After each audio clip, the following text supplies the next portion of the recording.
Good evening, everyone. This is Veer Maheshwar Charitable Trust Latur MS India organizing daily international webinar series. This series is running from last 5 years, and the speakers are invited from India and abroad.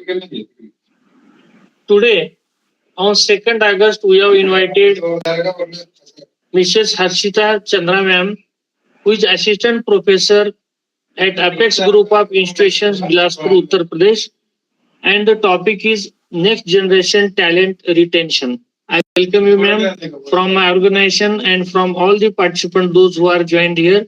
And I request you, you can start your speech now.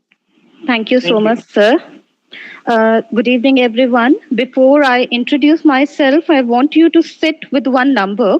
1 in 3 educators consider leaving within 5 years of joining. Not think about leaving, they actively consider it. Every one of us in this session have lost a teacher, a dean, or a coordinator we didn't want to lose. Today isn't about explaining why that happens after the fact. It's about a framework that stops it before it starts. My name is Harshita Chandra, Assistant Professor in Apex Group of Institution and UGC NET qualified in the subject management. And for the next few minutes, I want to walk you through exactly how. Let's start by naming whose problem this actually is. This isn't an HR problem, it's an institutional survival problem. First point is attrition compounds across teaching quality, student outcomes, and institutional reputation. One resignation doesn't just create a vacancy, it ripples outward. A missing senior teacher means substitute coverage, disrupted continuity for students mid syllabus, and a visible gap that parents and peer institutions notice. For example, if a class 10th board batch teacher leaves in November, it doesn't just cost a salary, it costs that batch exam outcomes and the school's reputation for the following academic cycle. Second point, replacing a mid career educator costs 6 to 9 months of salary in hidden cost. This includes recruitment, advertising, interview time from the senior staff, onboarding, and the productivity dip while the new hire ramps up. Costs that never appear as a single line item, so leadership underestimates them. Third point is retention is now a leadership KPI, not a back office metrics. The framing shift is deliberate. If retention lives only in HR's dashboards or it gets HR budget and HR's authority, both usually limited, it needs to sit next to enrollment and exam results in the leadership review. We tend to file this under HR. It's their headcount problem to manage. But look at what actually breaks when a strong teacher walks. It breaks the teaching quality, budget, as well as the institutional reputation. Those are three things leadership owns directly, not HR alone. Replacing a mid career educator costs 6 to 9 months of salary in cost. Most institutions never total up. Recruitment, onboarding, the productivity dip while someone new finds their feet. That's what retention belongs on today's leadership agenda, not in a quarterly HR report nobody reads. So, why has this become urgent now? Because the people we are trying to retain have changed. First point, Gen Zs and millennials educators, they prioritize growth and purpose over tenure and pay alone. These younger educators, they're asking, where does this role take me in 3 years? Far more than how much does it pay me now? A playbook built purely on pay increment misses their actual decision driver. The second point, hybrid and edtech roles have widened the exit options for teaching talent. A skilled teacher today can move to curriculum design at an edtech company, online tutoring platforms, or corporate training, options that barely existed a decade ago. The competitive set for talent is no longer just the school down the road. For example, if a strong mathematics teacher today is one LinkedIn message away from an edtech content role paying comparably with better flexibility. Third point, legacy tools annual increments, seniority based promotion were built for a different workforce. These tools assume loyalty is earned by tenure and pay is the primary motivator. Use the table on screen to walk through each contrast directly. Old assumption is on the left hand side, new reality is on the right hand side. The people walking into our staff rooms today think about careers differently than the people who trained us. Look at this table. We used to assume loyalty came from long tenure. Now it has to be earned continuously every year. We used to offer one ladder, teach, then administrate. Now people expect multiple valid career paths. We used to believe pay was the primary lever, but now growth and recognition now matter just as much, often more. So if our playbook hasn't updated to match, we are solving a 2026 retention problem with a 2005 toolkit. This isn't just a feeling, the data confirms it, and it's getting worse, not better. Let's move to the next slide. The data is unambiguous, attrition is accelerating. First point, early career educator attrition, that is 0 to 3 years, is rising fastest from 12% in year 1 to 29% by year 5. This is the most visible leak. New hires who don't stick. It's also the one most institution already track because it shows up in obvious turnover numbers. Second, mid-career high performance attrition is the quite expensive league, 6% to 18% over 5 years. This is the group nobody watches closely because they rarely complain. They are stable, competent, and then one day they resign, often to a competitor who simply asked. Third point, leadership track attrition, deans or coordinators leave succession gaps 3 to 11%. The smallest percentage, but the highest impact loss. When a coordinator or dean track leader exit, there is often no ready successor, and the institution loses years of accumulated judgment overnight. Walk the room through the chart left to right. This isn't one leaky bucket, it's three, and they're all rising. Early career attrition is climbing fastest, which is the one everyone already worries about. But look at the middle line, mid career high performers. That's a quite expensive league. These are people who never complain, never flag a problem. They simply hand in a resignation letter on some random morning, and the leadership track line, even at lower number, is the one that leaves the deepest scars because there's often no one ready to step into a dean's or the coordinator's shoes because that is a very difficult or job, you can say. These aren't abstract percentages. Here, what they look like on the ground at real institutions. Let's move to the next slide. First point, School X. 40% of new teacher hires leave within 18 months. This is an onboarding and early growth pathway failure. New hires aren't seeing a future fast enough to stay past their first full academic cycle. Second, university wide, two department heads resign mid semester, no succession plan. This is a leadership pipeline failure. When there is no bench, a single resignation becomes an institutional emergency rather than a manageable transition. Third is EdTech Institute Z, star faculty poached with a 15% pay bump. This shows that even a modest external offer succeeds when internal recognition and growth are absent. The person wasn't holding out for more money, they just weren't given a reason to stay. I will bet at least one of these sound familiar to someone in this session. At School X, 4 in 10 new hires don't make it past 18 months. At University Y, two department heads resign mid semester with no one ready to step in. At an EdTech institute, star faculty were poached with just a 15% pay bump, not because the offer was extraordinary, but because nothing at home was holding them. These aren't outliers, they are the predictable outcome of a reactive retention strategy, and every one of them was preventable. Before we go further, here where the next 30 minutes are headed, that is called our agenda of this session. You can see in this slide, part 1 to 2, why retention is breaking. That is the diagnosis part, what you have just heard.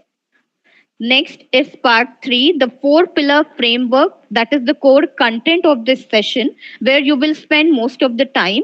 And part 4 to 5, your 90-day pilot roadmap. That is the concrete or the actionable close. Here's the shape of our time together. We will move quickly through the why. You have just seen most of it. We will spend the bulk of our time in the what. That is a four pillar framework you can actually use.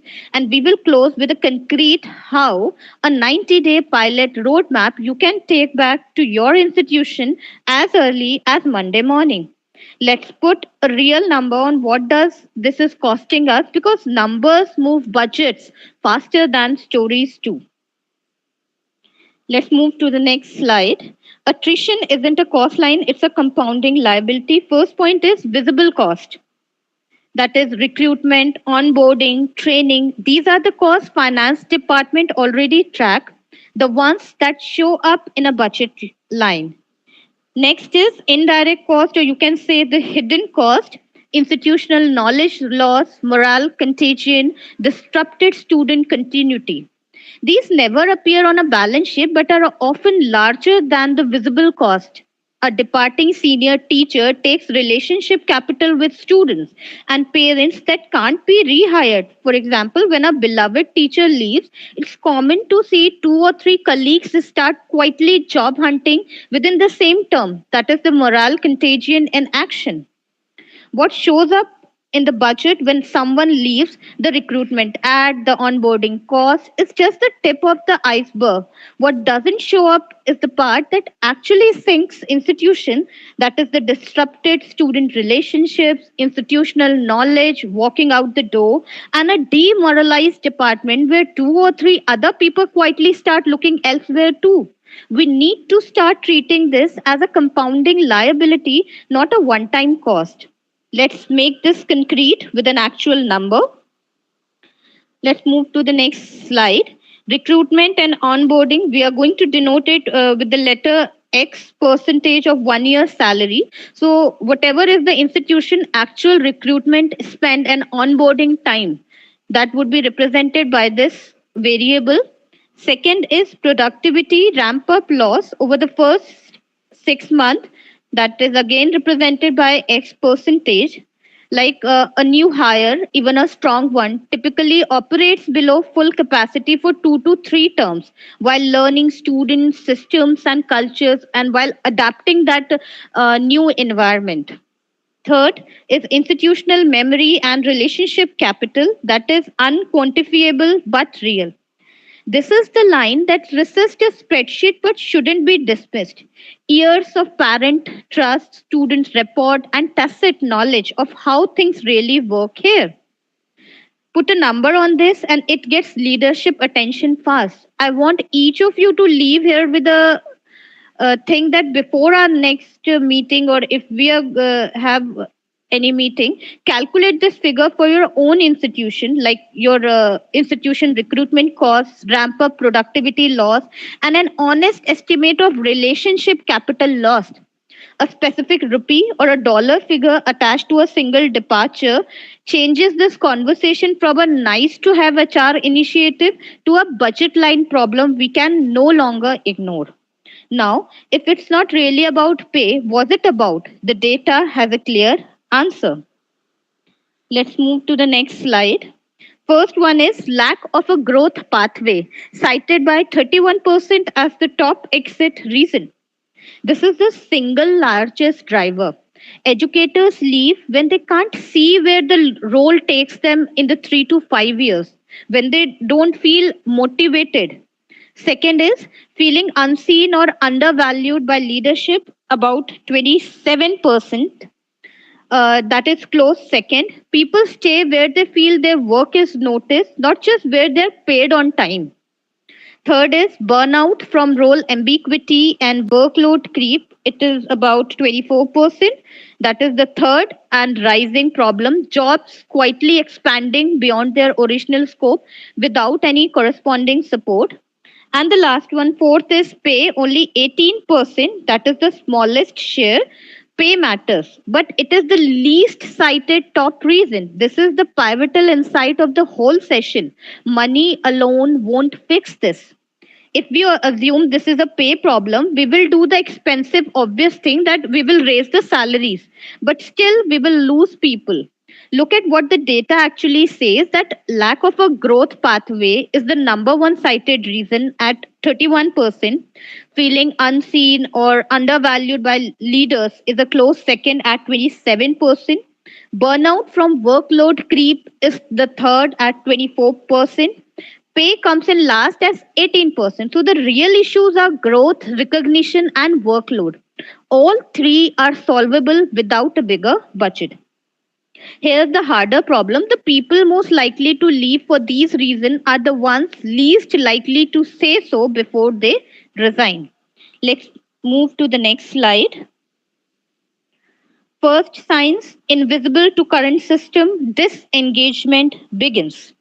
This is the earliest point on the timeline, and it is the one we currently have zero visibility into. Second is month pass with no intervention. The decision is made. By the time someone has decided in their own mind, the resignation is already effectively locked in, even if the letter hasn't been written yet. And the third is the only moment we currently measure it is the resignation submitted. So the exit interviews happens here, which is exactly why they're too late to change the outcome. They're useful for institutional learning, not for saving that specific person. This timeline is the single most important slide in the diagnosis section. Disengagement begins quietly, invisible to any system we currently run. Month pass with no intervention because nothing is flagging it. And by the time the decision is actually made, and this happens well before anyone tells us, it's essentially final. So the resignation letter, the one moment our current system measure, is the very last data point on this timeline, not the first. Exit interviews, they capture the reason too late to act on it. So we need to move our attention much earlier on this line. So why do our current tools keep failing to catch this early? Because they were designed to react, not to anticipate. Next slide. So there are some reactive retention fails because it treats symptoms, not the root causes. First one is too late. Counter offers after resignation. A counter offer might buy a few months, but it will signal dysfunction rather than fixing it. The person now knows leaving is the only way to get noticed. Second is too generic. One size fits all benefits. So a benefit package designed for everyone ignores the real differences between an early career teacher and a 15-year veteran or a leadership track. Third is too slow. That is annual engagement survey. A once a year survey cannot keep pace with a disengagement process that can unhold in a matter of weeks. So every one of these is a familiar tactic in our field. A counter offer after someone resigns is too late, and it tells everyone watching that the way to get a raise is to threaten to leave. So one size fits all benefits, it's too generic because a first year teacher and a 15-year department head, they need completely different things.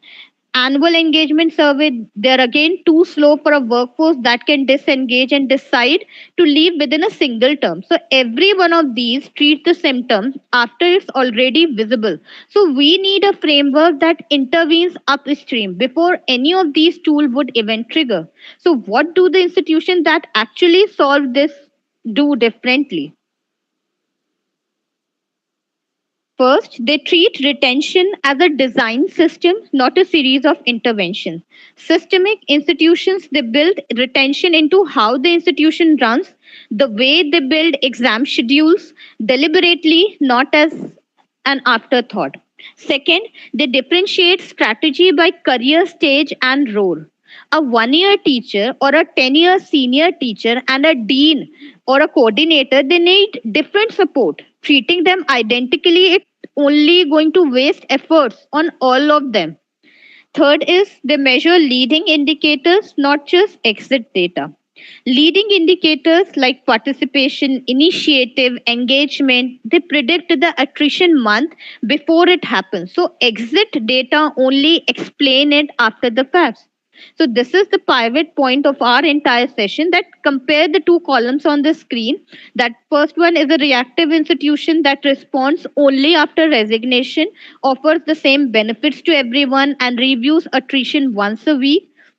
Next, it is a systemic institution which intervenes before the disengagement even sets in, differentiates support by career stage, and reviews the leading indicators every month. So the institution that win this game don't try harder with the same old tools. They design differently from the ground up. So let's introduce that design. Here is the framework itself. Let's move to the next slide. Introducing the four pillar next generation retention framework. So, the first pillar is growth architecture, which is very visible, credible career pathways for every educator, not just those willing to become administrators. Second pillar is recognition system, that is frequent, specific, peer visible recognition, that is replacing once a year award ceremony. Then the third pillar is workload and well-being design. That is a structural redesign of the actual job, not wellness perk that being layered on top of an unsustainable role. And the last one is pillar 4, that is productive retention intelligence. It is like an early warning signals that flags the flight risk month before a resignation letter is written. So here is the framework, four pillars sitting on a foundation of culture and trust that together produce retention, growth architecture, recognition system, workload and well-being design, predictive retention intelligence. This isn't theoretical. It's built from what actually working in high retention institutions globally. We are going to take each pillar in turn, but first I want to show you exactly where each one sits on that disengagement timeline we looked at earlier. So, because the placement is the whole point, this framework acts before resignation, not after that. Let's move to the next slide. We are going to talk about pillar 1, that sustained long before this, acting well before disengagement begins. Growth architecture is preventative, operating continuously in the background rather than triggered by a specific event.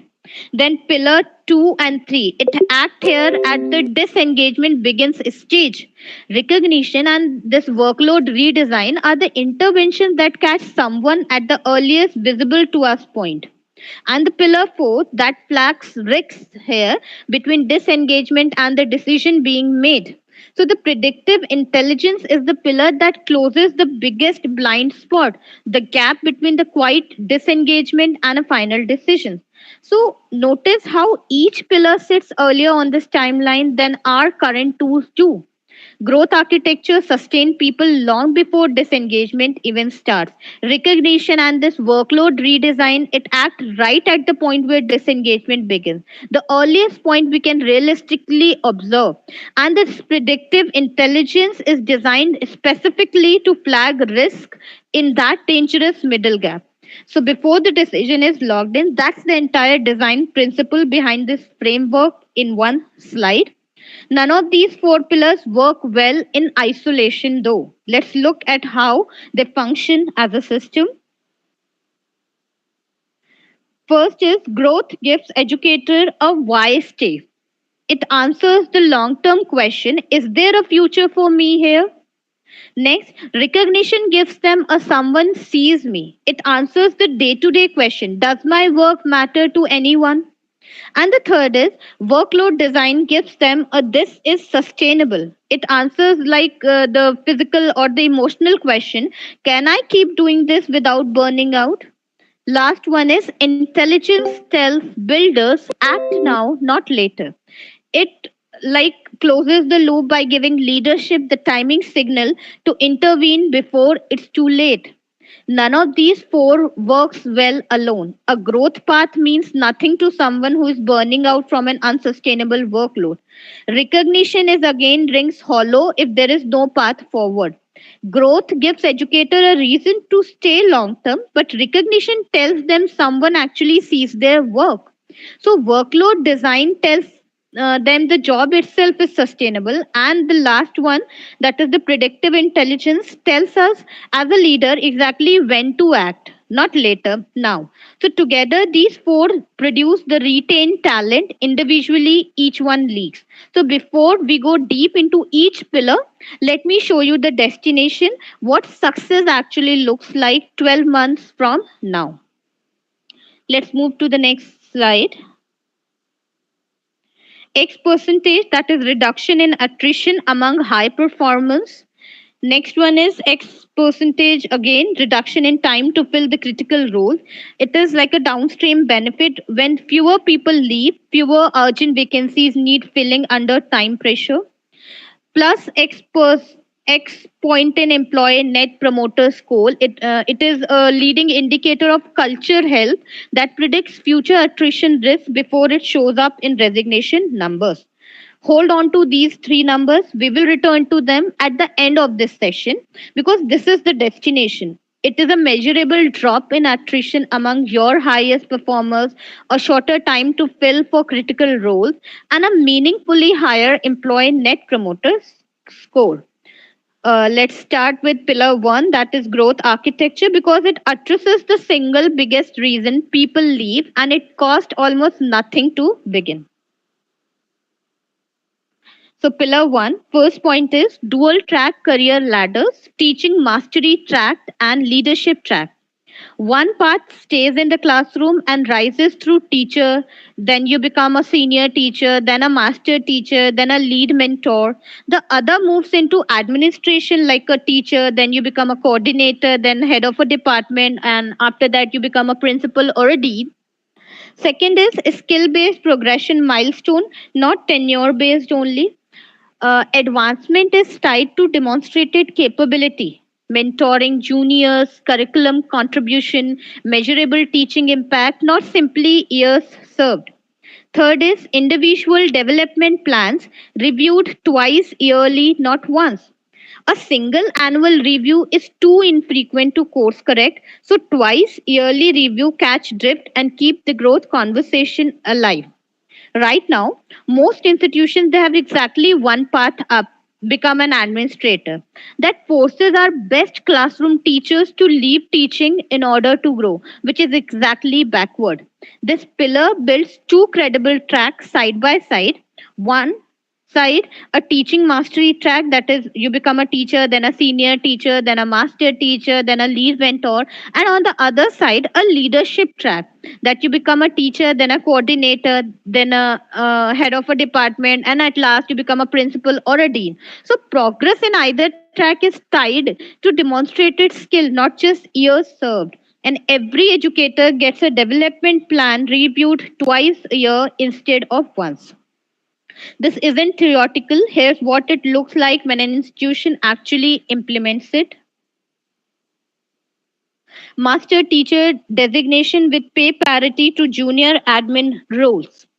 This is the credibility making detail without matching pay. A teaching track reads as a consolation prize, not a real career path. The next point is mentorship credit counted towards promotion. Formally recognizing the mentoring work, it turns the senior teachers into the multiplier rather than treating mentoring as an unpaid extra labor. The third point is micro credentialing partnerships with universities and edtech platforms. It gives teaching track educators a way to build the recognized portable qualifications without leaving the classroom. So compare the before and after directly. Before, a single ladder where only one path was meant, leaving the classroom, great teachers, they become average administrators, and the institution, they suffered a high attrition of its top teaching talent. And after, there are two credible paths at equal pace. So great teachers, they stay and mentor rather than being forced out of the room they are best in. So notice the pay parity point specifically, that often the missing ingredient that separates a dual track model that actually works from one that's cosmetic and fools nobody. Now, let's talk about what this pillar actually costs to implement, because the answer is reassuring. Let's move to the next slide. Growth architecture. Implementation cost is very low, mostly structural, not financial. This is primarily a redesign of job title, review the cadence, and a progression criteria. It is not a large new budget line. Second, time to first result one academic term. It is fast enough that leadership can see early transaction within the same year they approve it. Next is ROI driver reduces the first cited exit reason. It directly targets the single largest driver of departures identified in the earlier data, that is lack of a growth pathway. This is deliberately our first pillar because it is the cheapest one to start and it addresses the single biggest reason why people leave. Look at where it sits on this impact versus cost chart. High impact but low implementation cost. So you can see meaningful movement within a single academic term. There's no reason to wait on this one for a budget cycle. Let's move to the pillar two, that is the recognition system, which is even faster to start. Pillar two, recognition system. First one is move from annual awards to continuous micro recognition. An annual teacher of the year recognizes one person and by omission quietly tells everyone else that their work went unnoticed all the year. Next, peer nominated recognition outperforms top down only recognition.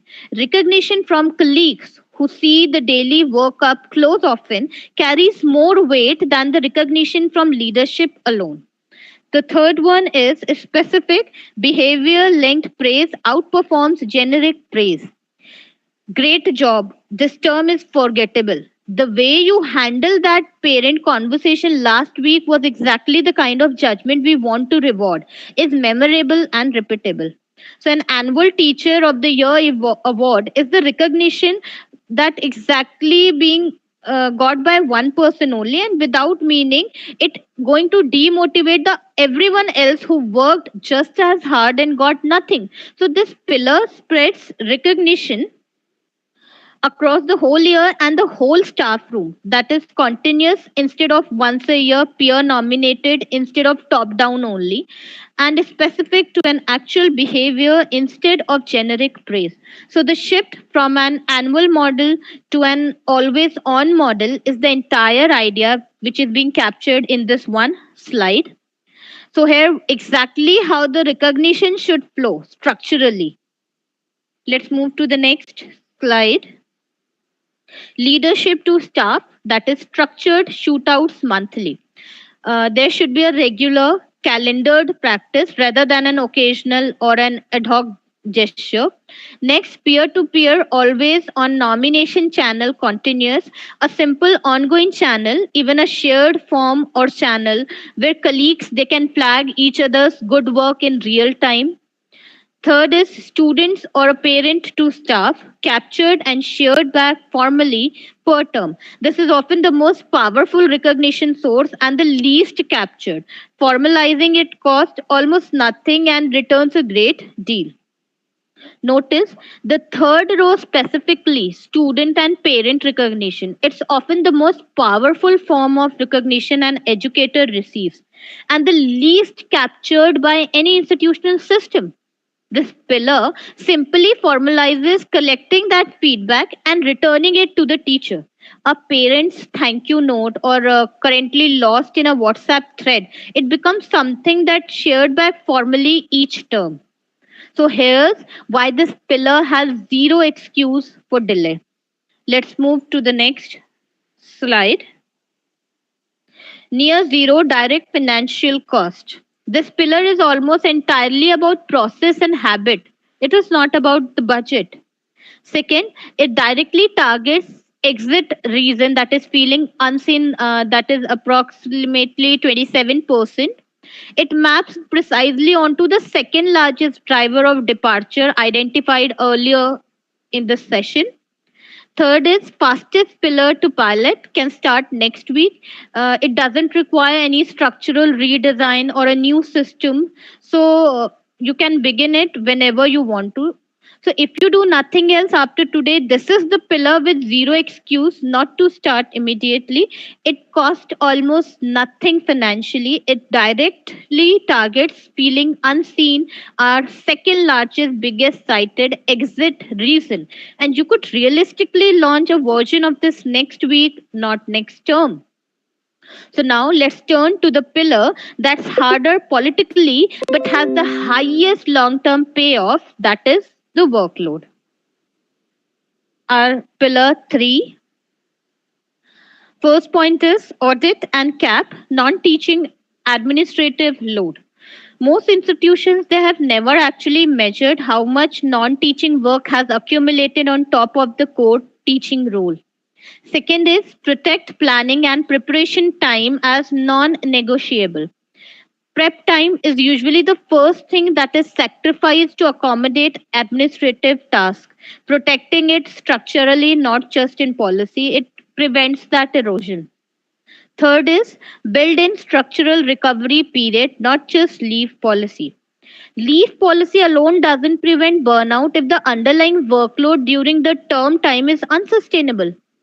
Burnout from role ambiguity and workload creep was our third biggest exit driver. Look at the chart. Currently, teaching takes up only 45% of an educator's time, with 35% lost to admin and just 20% left for prep and planning. So the redesign allocation flips that: 55% teaching, admin capped at 20%, and the preparation time protected at 25%. So this pillar is about redesigning the job itself. It is not about layering wellness perks on top of a workload that fundamentally unsustainable. So here the workload problem most institutions haven't even measured yet. Let's move to the next slide. The hidden workload creep no one is tracking. First point is administrative task added incrementally, never removed. Each new task looks small on its own. A new report here, an extra duty there, but nothing is ever removed to make room for it. Second is other duties are assigned, becomes the majority of the role. A catch all clause meant for occasional exceptions quietly becomes the dominant part of the job description. The third point is no institution wide audit of actual hours versus contracted hours. Without measurement, this creep is invisible at the leadership level, even as it's fully felt by staff. No single addition to a teacher's plate feels unreasonable in isolation. One more report, one more duty roster. It is the accumulation, which is unaudited, that breaks the people. The gap between actual workload and the contracted hours, it grows silently year after year until it shows up as a resignation. So step 1 of this pillar is simply measuring that gap. You can't fix what you have never audited. So here's what this pillar cost and why it's worth the political difficulty. Let's move to the next slide. Workload design, harder to implement, highest long term payoffs. So the first point is implementation cost, moderate. It requires a structural change. Unlike pillars 1 and 2, this one requires real changes to duty allocation, which means some administrative tasks will need to be declined. The second point, time to result, two academic terms. It is slower than growth or recognition, but the payoff compounds over a longer horizon. The third point is ROI driver prevents burnout driven exit before they start. So it addresses the third largest cited exit reason at its structural root rather than its symptoms. So this is the hardest pillar politically because it means saying no to some administrative task that currently lands on teachers' desks by default. So it's also the one with the most durable payoff. Once workload is generally redesigned, the burnout driven exit it prevents don't come back the following term. Now, to the pillar that ties the other three together, that is the fourth one, predictive retention intelligence. So the first point is track engagement, micro signals, participation, initiative, absenteeism patterns.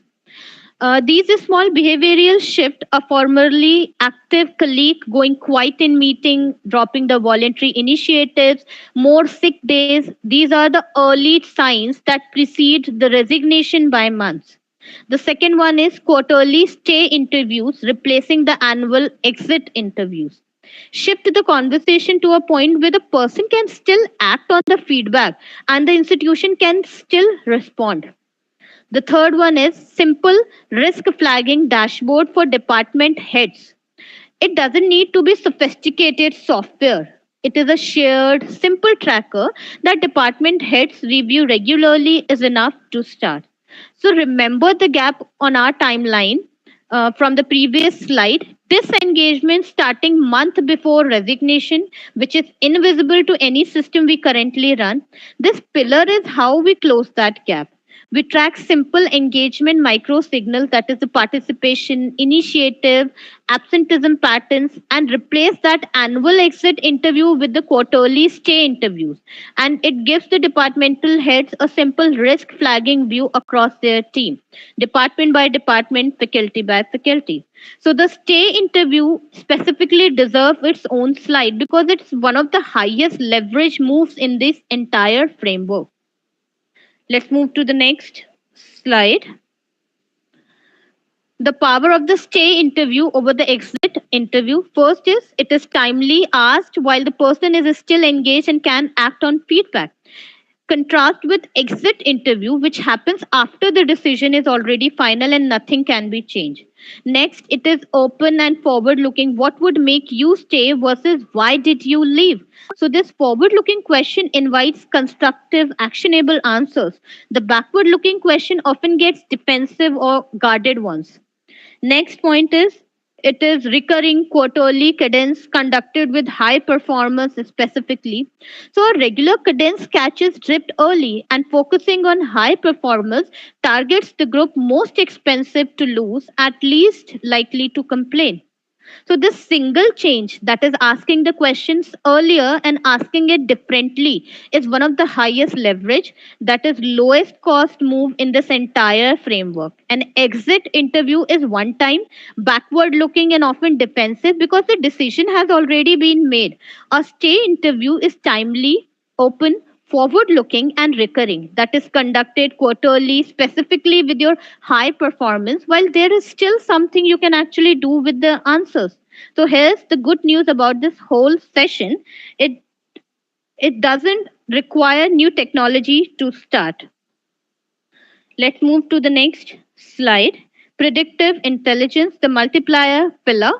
It doesn't replace pillar 1 to 3, it tells you where to apply them first. This pillar is a targeting mechanism directing limited time and resources towards the people and departments at highest risk right now. Next, it requires less technology than most institutions assume. A shared spreadsheet can start this. It removes the most common objection. We don't have the software for this. You don't need software to begin this. The third is time to result. One term for early signal, ongoing for maturity. Early value appears quickly. The system gets more accurate the longer it runs. You don't need a software platform to start this pillar. You don't need a quarterly conversation. You only need a quarterly conversation and a simple tracking sheet. So that's genuinely enough to begin. This is why we call it the multiplier pillar. It doesn't replace growth, recognition, or the workload design. It tells you exactly where to apply them first and to whom.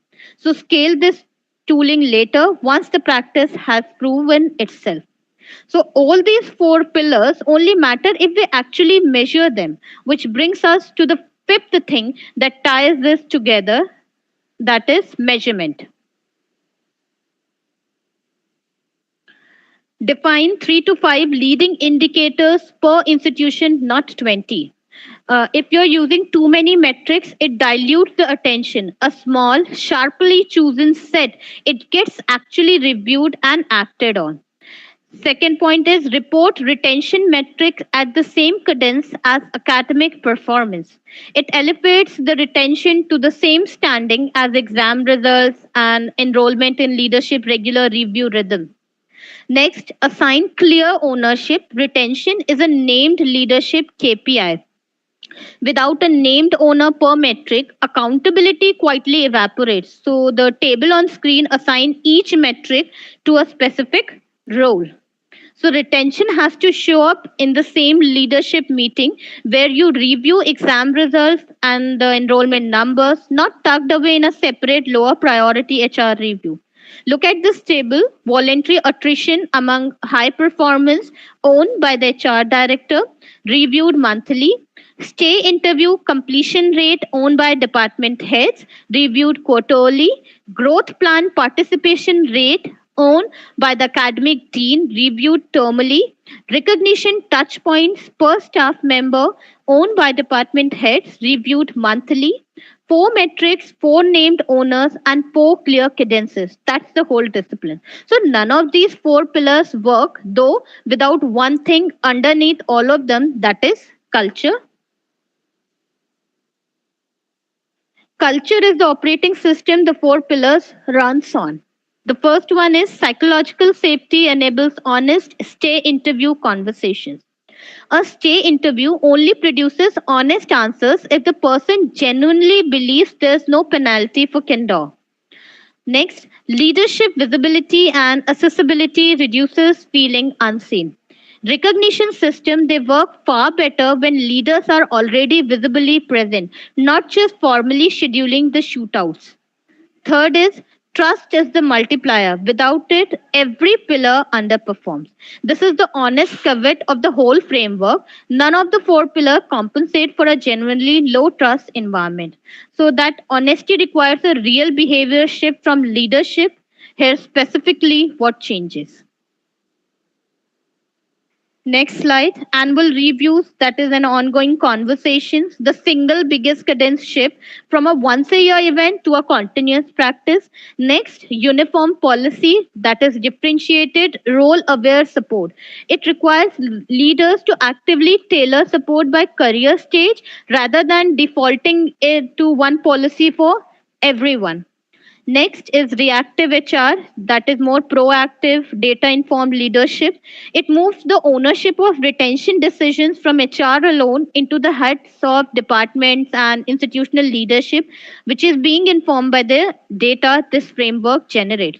So, this framework isn't self executing, it requires leaders to change specific behaviors, starting with how often we talk to our people.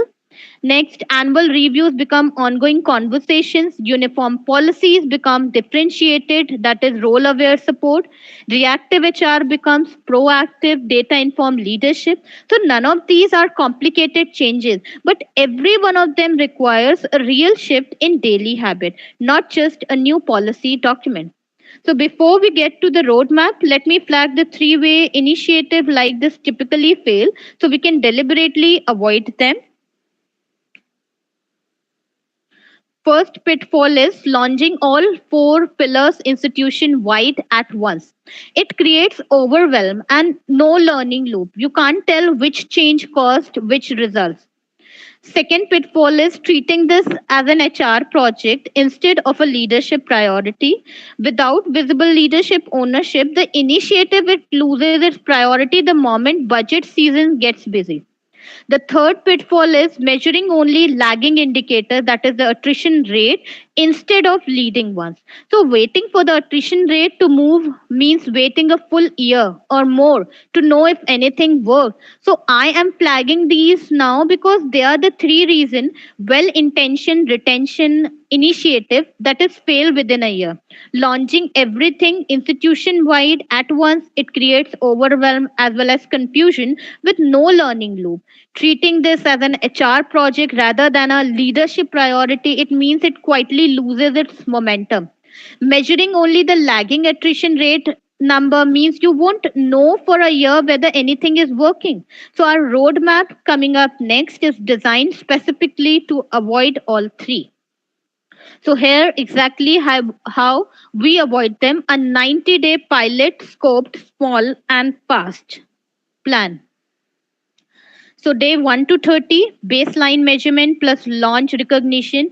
Start with the fastest, lowest cost pillar while establishing your starting numbers. Next, from days 31 to 60, launch stay interview. Like at the early warning pillar, deliberately scoped to a single department to keep the pilot manageable. Next, days 61 to 90, review the data launch growth pathway. It closed the pilot by reviewing what the first 2 months revealed, then layering in the growth pathway pillar. This is deliberately scoped to one department and 90 days. Not because the problem is small, but because credibility comes from an early win you can point to. So, days 1 through 30, establish your baseline and launch the recognition, the fastest pillar to stand up. Days 31 to 60, launch the stay interview in that one department. Days 61 to 90, review what the data is telling you and launch the growth pathway. So, small scope, fast signal, real data, that's the whole design philosophy. So, what do we actually need from each of you starting this week? Is first, nominate one department or team to pilot. Pick a department where a leader is willing to try something new, not necessarily your most troubled one. Second, assign one leadership owner for the pilot, a named person accountable for the 90 days, not a shared or ambiguous responsibility. Third, block 30 minutes to complete your institution cost of attrition calculation. There should be a concrete, low effort first action that turns today's session into a specific number for your own institution. So, three things: 2 weeks and no budget approval. It's required to start. Nominate one department or team that is willing to try this. Assign one leadership owner, a specific person, not a shared responsibility. And block 30 minutes on your calendar this week to complete your own institution cost of attrition calculation from earlier in this session. So that's it. That's the entire task for the next 14 days. And here exactly what we will be able to say we have accomplished 90 days from today: a completed baseline plus risk dashboard for one department, which is a tangible proof of concept, real data from a real department, not a hypothetical. Second, at least one stay interview cycle completed.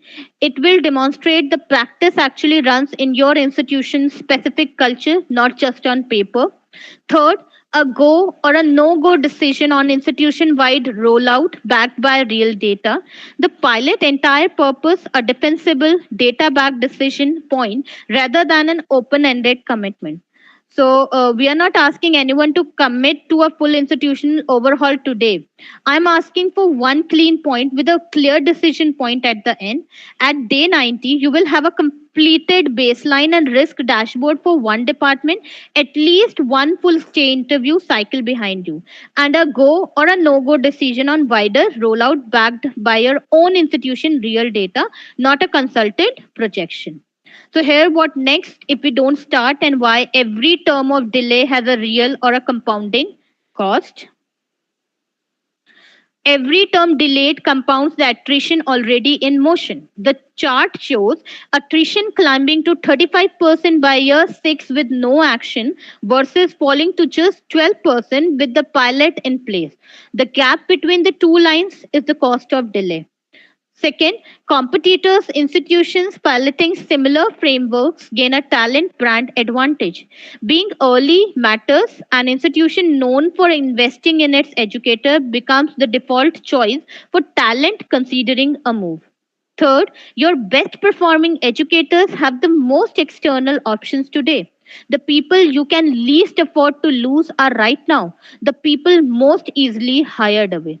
So the data we opened, which doesn't pause while we deliberate. Look at these two lines with no action. Attrition keeps climbing to 35% by year 6. With the pilot in place, that same line bends down to just 12%. So every term of inaction is a term where the top line keeps climbing and the gap between the two keeps widening.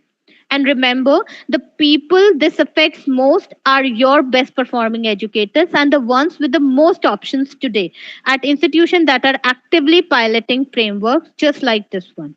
So here's the actual task one more time, as simply as I can put it. So one department, one leadership owner, 90 days. The entire task reduced to its simplest, most repeatable form, memorable enough that anyone in the room, this session can restate it in the hallway afterwards. I'm not asking you to believe this framework will work perfectly. I'm asking you to test it in one department for 90 days and let the data make the case for the rest. One department, one leadership owner, 90 days. That's the whole thing. So, thank you. And I would love to open this up to your questions.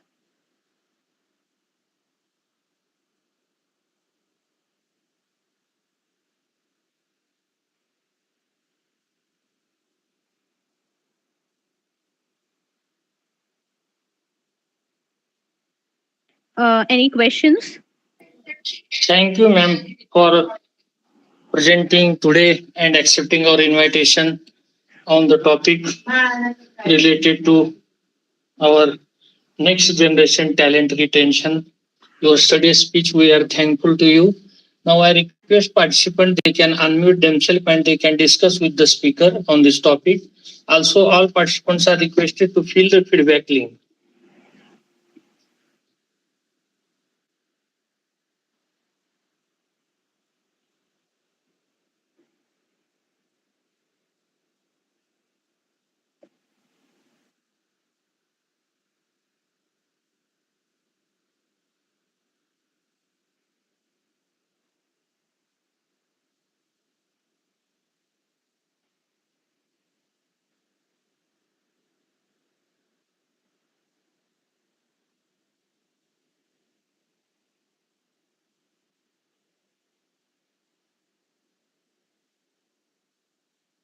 Thank you, ma'am.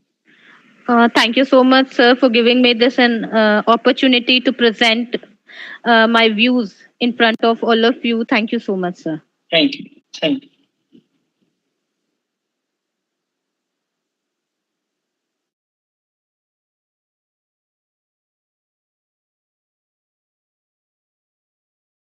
Participants are requested to fill the feedback link.